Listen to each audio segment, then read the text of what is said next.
भारत के मैटर्स में इतनी तारीखें पड़ती थी। पहले वकालत करना बहुत आसान था, अब वकालत करना बहुत मुश्किल है। मैंने तो आपसे 2-3 दफ़ा पूछा है कि मुझे भी बताएं ये क्या काम है, थोड़ा सा बोलना सिखा दें, थोड़े से दाव पेच सिखा दें। नहीं, लेकिन हमने तो सुना है आप जैसे सीनियर लोग तो फौजी अदालत में प्रैक्टिस का सोच रहे हैं कि मैं ये काम मेरे लिए दिन ब दिन चैलेंजिंग, दिन ब दिन मुश्किल से मुश्किल होता जा रहा है और उसकी वजह अदलिया है। बहरहाल हम समझ गए आप जो कहना चाह रहे हो, कह नहीं पा रहे। अच्छा, अब असल मुद्दे की तरफ आते हैं।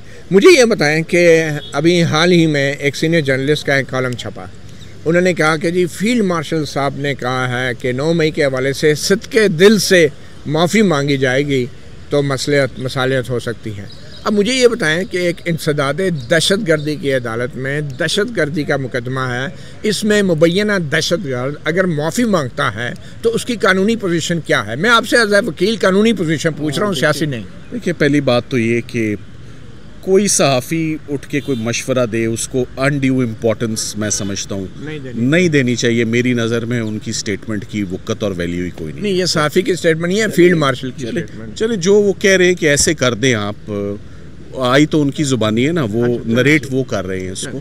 मतलब इस डिमांड की या इस बयान की या इस रिपोर्ट की कोई वैल्यू नहीं। यानी इसका आप यहीं से अंदाज़ा लगा लें कि मेरा ध्यान या मैंने उसकी तरफ ना सोचा है, ना देखा है, ना देखूंगा। वजह क्या है? वजह ये है कि मैं प्रोफेशनल लॉयर हूँ, मेरा काम नहीं है कि मैं क्लाइंट को इसके ऊपर एडवाइस करूँ, और मैं अपने क्लाइंट को 2.5-3 सालों से सुन रहा हूँ और उसका मौक़िफ़ जब वो 11 मई को बरामद कराया था उनको नैब की तहवील से, तो मैं नहीं करवाया था यहाँ पर खड़े होकर, हामिद खान साहब हमारी नुमाइंदगी कर रहे थे और साथ में मैं था। तो जिस दिन वो यहाँ पर पेश हुए थे 11 मई को, उन्होंने सबसे पहले आके 9 मई को कंडेम किया था, उन्होंने क्रिटिसाइज़ किया था, उन्होंने डिसएसोसिएट किया था, उन्होंने इमीडिएटली एक कंडेमनेशन स्टेटमेंट दी थी और उनको कुछ पता नहीं था कि क्या हुआ है मुल्क में। आपने कहा कंडेम किया था, क्रिटिसाइज़ किया था, डिसएसोसिएट किया था। अब अगर ऐसी सिचुएशन में एक मुबैना दहशतगर्द या मुल्ज़म जो है वो अगर माफ़ी मांग ले तो कानून की नज़र में क्या वो एतराफ़ जुर्म होता है? जी बिल्कुल, उसको एतराफ़ जुर्म ही हम बोलते हैं। इस पर तो फैसले आ चुके हैं सुप्रीम कोर्ट के कि कॉम्प्रोमाइज़ करना या माफ़ी मांगना, माफ़ी आप कब मांगते हो? माफ़ी तब मांगते हो ना, I did it so please excuse me, I beg pardon. So वो उसको आप उर्दू में तशरीह कर लें, अंग्रेज़ी में तशरीह कर लें या कानून की तशरीह कर लें।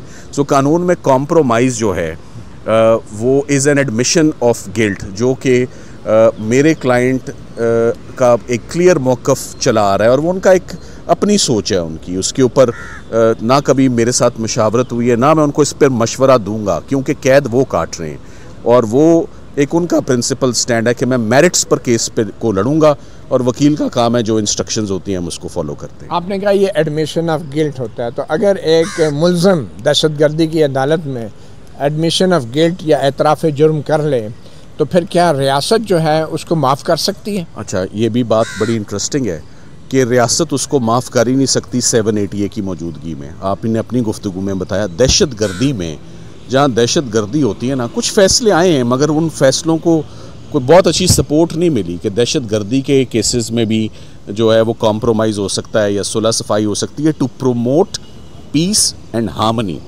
To promote peace and harmony.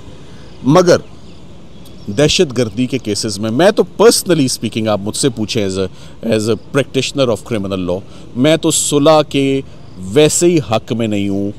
Criminal cases में it's an offence against the state, चाहे वो चोरी हो, चाहे वो डकैती हो, चाहे वो मर्डर हो, उसमें सुलह नहीं हो सकती चाहे पार्टीज़ एग्री भी कर जाएं। सो यहाँ पर मेरा ख्याल है कि जहाँ 780A लगी होती है वहाँ पर कोई गुंजाइश नहीं होती सर। और अगर प्रोसिक्यूशन या इस्तगासा 780A ड्रॉप कर दे, FIR में तरमीम कर दे, हाँ वो कर सकती है जी, सरकार बिल्कुल कर सकती है, डिलीट भी हो सकते हैं, बैठ भी जाते हैं, वो यही तरीक़ाकार लगाए जाते हैं। आप समझते हैं इस बात को, डिलीट होते हैं जुर्म तो फिर होता है। मगर ये उस तरफ आप ऐसे सवाल पूछ रहे हैं, मगर यकीनन आप ये सवाल तो उस बयान की रोशनी में आप पूछ रहे हैं जिस बयान को ना मैंने कोई इंपॉर्टेंस दी है। हमारा काम केस को लड़ना है। कल सुबह 10:30 बजे आपको अच्छा, एक क्विकली ये बताएं कि फील्ड मार्शल साहब का ये जो बयान है इसकी तरदीद नहीं की गई फ़ौज के तर्जमान की तरफ से, तो आपके ख्याल में ऐसा बयान देने से क्या अदालती कार्रवाई मुतासर होती है? नहीं, देखिए मेरा उस बयान से उससे कोई ताल्लुक़ नहीं है, ना मैंने वो पढ़ा है, ना मैंने सुना है, ना मैं सुनना चाहता हूँ।